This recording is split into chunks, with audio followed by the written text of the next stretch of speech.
Why is Hooligan moving away from Lone Star Disc? It's a great question. A lot of people have been asking. They really helped us get off the ground initially, and that was great. As we've been trying to grow, obviously there's capacity constraints there, and then there's some creative constraints. So there's a lot of stuff that we want to do. I've always had this vision for Hooligan of being a fun company, and I would love to be able to have a little more control there. And I think the easiest way to do that is branching out a bit, exploring other manufacturing processes, other different things that could just be fun and give us a different look and kind of help us stand out there. So I think that's a lot easier when you get out from underneath the wings of Lone Star and kind of have your own creative control. I think that's really important. Going forward with manufacturing, we really want to diversify ourselves. We want to bring plastic from possibly multiple different manufacturers, both in-house and out-of-house. The goal here is to have creative control and I just want to have fun with the company. That's what I started it for. I want to have fun with my son, I want to have fun with the customers, and I want the customers to have fun with our plastic. So going forward, I think that's what's the big plan. Getting Hooligan Disc in the immediate future is a little bit up in the air, but I think that's going to be exciting. I think it's going to be worth the wait. I think we have plenty in stock right now. Please go to hooligandisc.com, check it out. We're going to be running some sales here soon, come January 1st. We've got plenty in stock right now, and we'll have a lot more coming soon. How quickly am I going to get back into a production model? I completely plan to be up and going before the season starts in March. That's when the Pro Tour comes to Texas, and I want to be ready for that. I want to be able to bring plastic to all the players. Optimistically, I'm thinking maybe February. Worst case scenario, I wouldn't be surprised depending on what route we decide to go if it takes a little longer into the season, but the path right now looks like we're going to be there about mid-February. My biggest goal is to be able to provide all my big supporters with the plastic that they want, and I truly appreciate everybody and all the business and the fact that we're getting messages and people want it. I want to get it in the hands of all the customers as soon as possible, and so right now we do have stock. Hopefully it stays that way, and we'll be back up in production very, very soon. As far as producing the molds we have right now, we do plan to remake them, maybe modify them a little. I know everybody loves them and we love them. As you change production, there will be little tweaks here and there to expect, but we think they're going to feel better and fly better than ever. Nothing's ever perfect, and we always want to improve.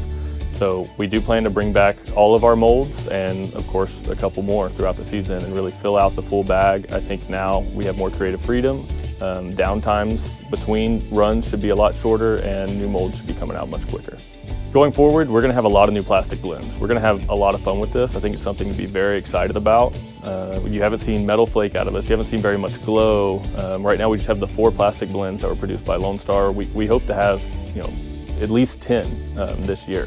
So there should be a whole lot of new stuff. We should be able to cover a wide range of grips and flexibilities and really satisfy everything that everybody's been asking for.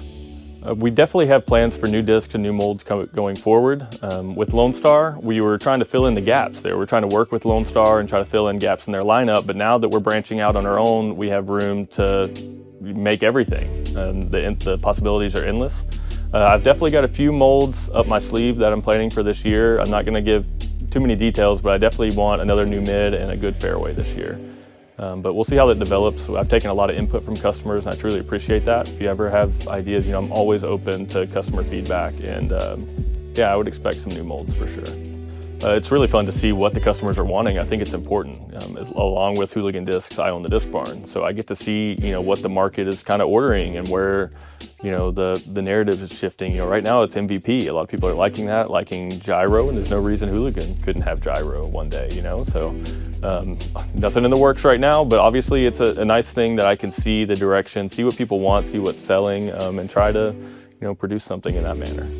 As far as sponsored players go, the customer is everything, and the players are everything. Without the players, we don't have the sport, we don't have the business, we don't have all the fun.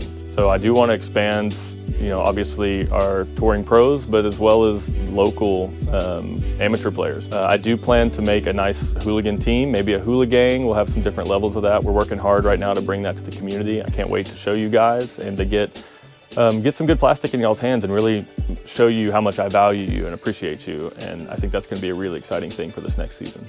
Hooligan to me means family. I still have a full-time job, and so Hooligan to me has never been about any sort of financial stuff. It's all been about community. I've got a great group of friends and a great group of people that surround me, and Hooligan has made that happen. I love to feel like I'm right there with the customer. I want to feel like I'm in control, and I can feel and make sure the quality is good and that we're not sending out bad stuff, and be in that nitty-gritty of it. I think that's very important to have success in this industry, and I've never wanted to believe I'm the smartest person in the room. I want everybody's input. I want all my friends' help. I want the community's help to push me forward and push me to keep going and grow this so that we can help grow the disc golf community. Regardless of the direction of Hooligan and what does happen in the future, it's all about having fun, and I appreciate everybody that's been along for the ride and supports Hooligan. A lot of people that don't even know me just buy Hooligan and they reach out and they message me and all of that, and that in and of itself is exactly what I want in the company. If I stay the little guy, if I grow to the big guy, the public support and being able to provide a fun and active experience for everybody is the main goal. I want to be the largest disc golf company in the world.